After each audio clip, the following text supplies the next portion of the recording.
Good day. Welcome to everyone. My name is Christine Choi Tawai, your moderator for this webinar, and I am joined today by Andrew Cogerty, our Chief Security Evangelist, and we are going to take you through a webinar around Zero Trust, addressing the minimum cybersecurity standard. Over to you, Andy. Thank you, Christine. So yeah, just wanted to run through the agenda quickly. So we'll just tell you a little bit about myself and CCOM. I'm then just going to talk about the problem with cybersecurity as we see it. We'll cover off some of the controls within the government minimum cybersecurity standard. I will go through how we can potentially leverage zero trust to address a number of the items in that standard, also including the detection and response side of things, and then we'll wrap up with some key takeaways. So firstly about me, I'm Andrew Gogarty. I'm the Chief Security Evangelist at Seacon Cyber. My role is around helping organisations understand their risk and go around addressing that to be as resilient as possible in today's threat landscape. Seacon's been around for 22 years and I've been around for 21 years of those. And we've got three core pillars to how we help our customers. One of those is consulting, which is everything from understanding risk, working out the best way to approach cyber problems. We also have security solutions. So these are the tooling and implementation of that tooling to give us our best chance at protecting and detecting. And then we also offer a range of managed services, everything from SIEM and SOC as a service to vulnerability management, phishing as a service, and so on. So all of these three pillars help our customers address the cyber security problem. So let's start off with the problem. So just want to draw your attention to the right, 208 days. According to Ponemon Institute, that was the average time it took to detect a breach in 2020. We're still awaiting 2021 figures, but to set the scene, that figure has averaged around 200 days for at least the last 5 years in those reports. More concerning is the fact that once a breach is detected, it can take up to 72 days to contain that breach.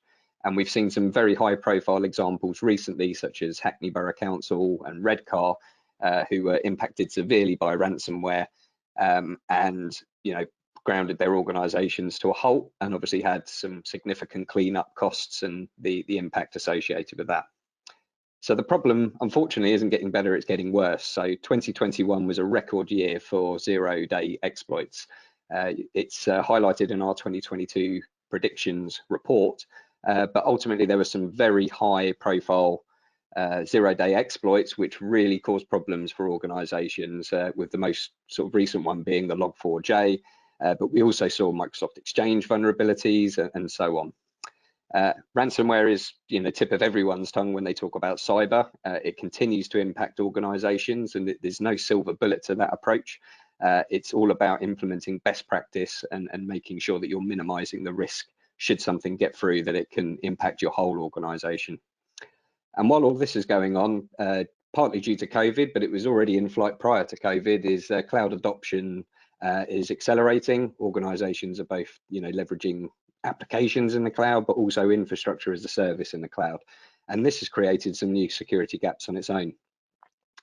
And then we also have the supply chain risks. So many organizations need to allow third parties to access their environment, and that access itself, should that supplier have any cyber related threats, could serve as a gateway into your organization. So the traditional approach to cybersecurity needs a rethink, because these issues have been going on for a long time now. Now, everyone, when you think of cybersecurity basics, vulnerability management is one of the key things in terms of best practice. Vulnerabilities are constantly being discovered, and you need to remediate those vulnerabilities to reduce your attack surface. And as I alluded, 21 being a record year for vulnerabilities, we're expecting that trend to continue. And ultimately, anything that you have that resolves to the open internet can be discovered.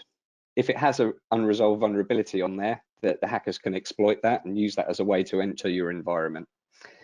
And because of the volume of vulnerabilities we're seeing, because of how we've changed our operations and adopted more cloud, what we saw with Log4j, talking to multiple organizations, was they really struggled with identifying and prioritizing and understanding where those patches were needed.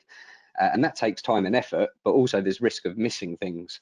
So, vulnerability management is just really starting to overwhelm teams, and particularly in public sector, that resource challenge and being able to give it the focus is just so difficult with all the other priorities in flight.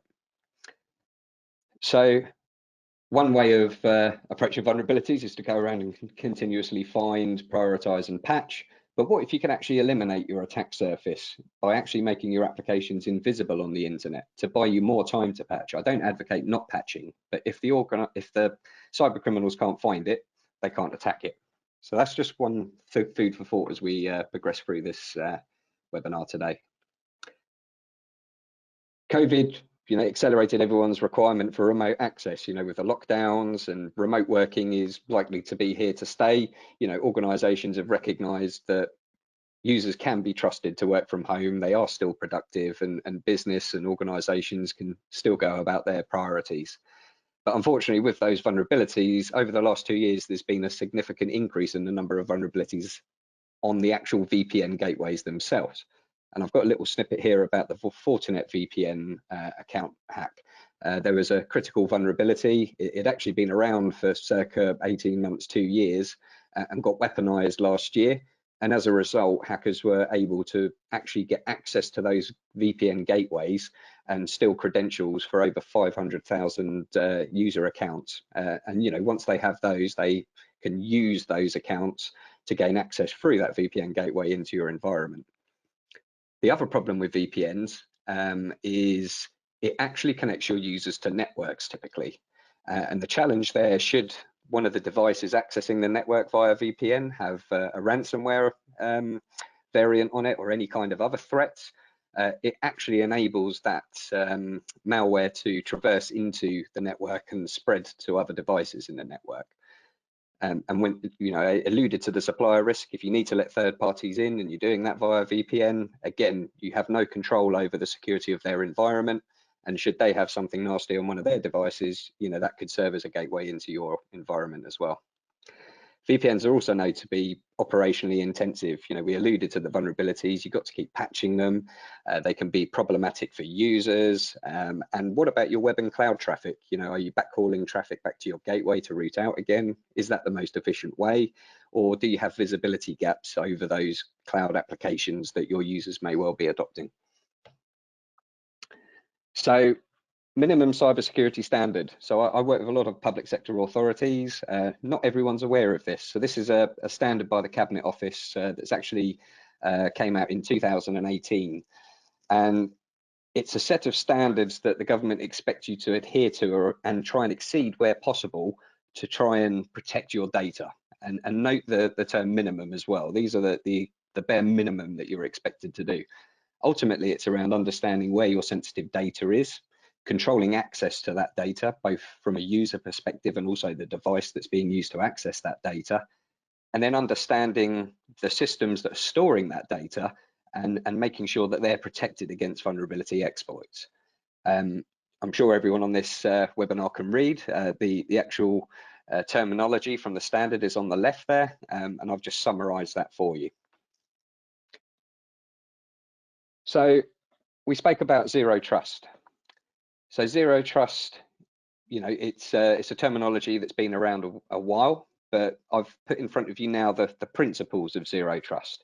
And the idea of zero trust is to generally improve your security, give you complete visibility and control over access to your data. And it does that with 3 pillars. One is verify explicitly. So before you allow any access into your environment, verify explicitly that that person is who they are and they're allowed to access the parts of the environment that they're trying to access. And this can all be policy based.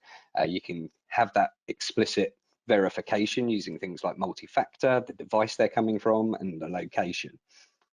Least privilege access is around only allowing access to the resources that that user needs to do their job.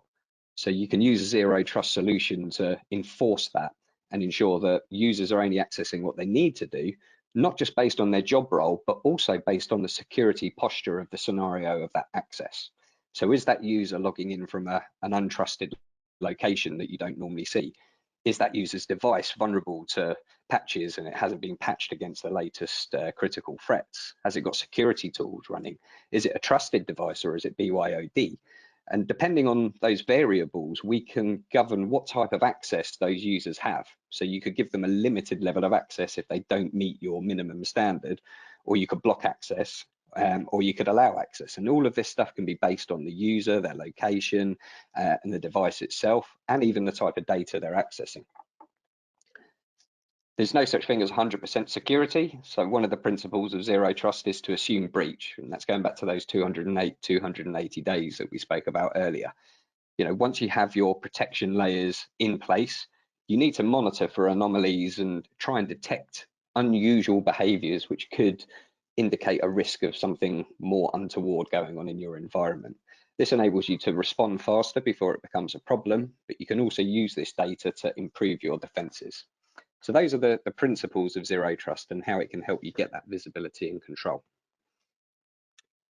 So how can we use zero trust to address the minimum cybersecurity standard?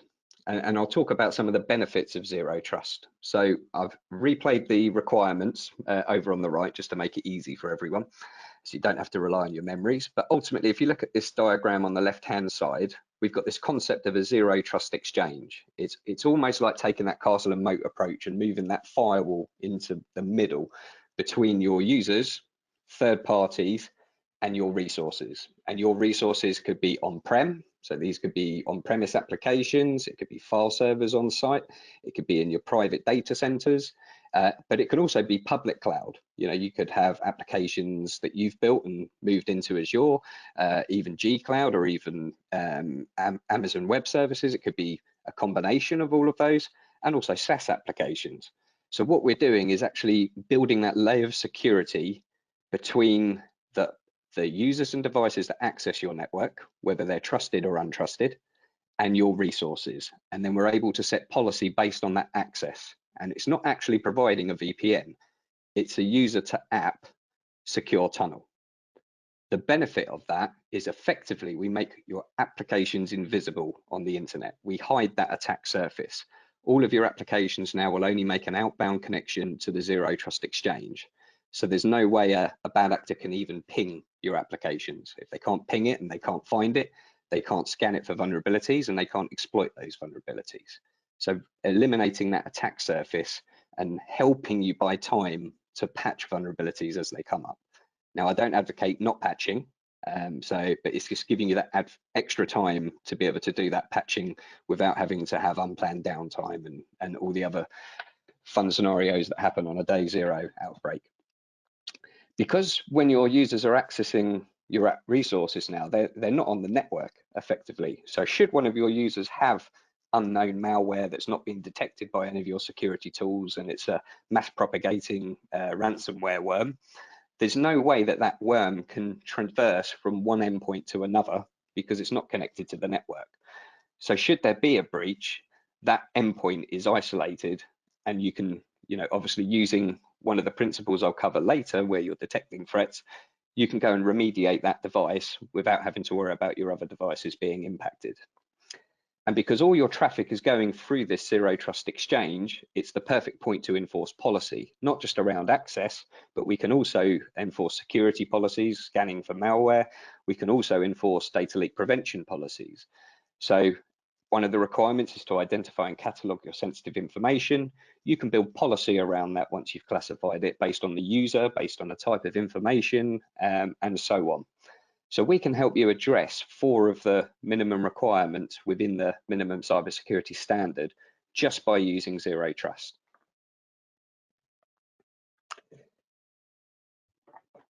Now, the final principle of assumed breach, and that covers one of the controls within also the minimum cybersecurity standard, and that's around detect.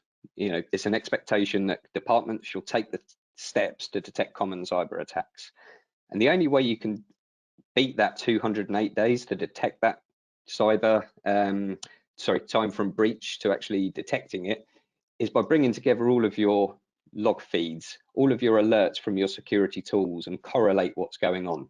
Lots of organizations have deployed cybersecurity, but often some of these tools operate in silos, they don't share intelligence, and that's one of the things that fuel the time to detect and respond to threats faster. So what we can do using one of our security services is leverage your zero trust, which is going to significantly reduce your risk. But then we can also provide that assumed breach scenario by bringing in the alerts from all of your security tools and your identity provider, whether they be on-premise, hybrid, virtual, in the cloud, and then we correlate all of that. Once we've correlated all of that, we enrich it with the latest threat intelligence. So when there's new vulnerabilities arising, when vulnerabilities are being weaponized, when we're seeing new strains of malware, we can enrich that data and hunt for it in your environment. So what we're doing is giving you visibility over what's going on in your environment so you can spot anomalies, but we also provide threat hunting and incident response, as well as using that correlated information to cut out the noise from all of these tools and just focus on the genuine threats. And our security operations center works 24/7. I work with a lot of public sector authorities that have onboarded onto our solution. And one of the main drivers there is quite typically public sector authorities aren't a 24/7 operation, and unfortunately hackers don't work a 9 to 5. So we can give you that visibility and control, and you can have us monitoring it for you 24/7.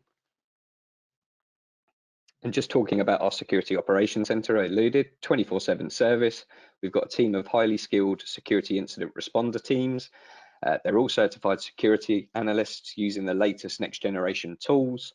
And just as an example, we helped a large NHS trust back in 2017 when WannaCry broke. It was on a Friday, always is. And that was a vulnerability that was exploited. And at the time of the exploit, there were lots of security tools that actually didn't have a detection for that. And we identified it in one of our customers through threat hunting. So that's using the latest threat intelligence of what this threat looks and smells like and what the indications of compromise are associated with that. Detected it in one of our customers' environment, and within 3 minutes, we were in a remote session with them, helping them contain and clean up that threat. So key takeaways from today. If you're not addressing the minimum cybersecurity standard today, or you're finding it difficult to, we can help you get zero trust in place to help address those controls. That will massively reduce your risk by actually eliminating the attack surface available to hackers when they're looking to try and breach your organization. And when you combine our Connect Protect managed services with zero trust, we can help address the majority of the controls within that minimum cybersecurity standard. So thank you everyone for listening from somewhere, as we're all most likely remote today. But do feel free to contact me to discuss how we can help you leverage zero trust. And we've also put together a minimum cybersecurity standard checklist. So we've taken the controls, all of them actually, some of them you saw today, and we've added some other what we believe other controls that we believe should be part of that minimum cybersecurity standard as well. So do feel free to run through that checklist, and off the back of that, if you've got any questions or need any help, do feel free to contact me. Thank you, Andy. We would like to thank everyone for joining our webinar today. If you want an offline conversation on how you can start your journey to zero trust, please feel free to contact us. You can see Andy's contact details on the screen. We will also get in touch with you after this webinar to arrange a consultation session with Andy. Have a good day ahead.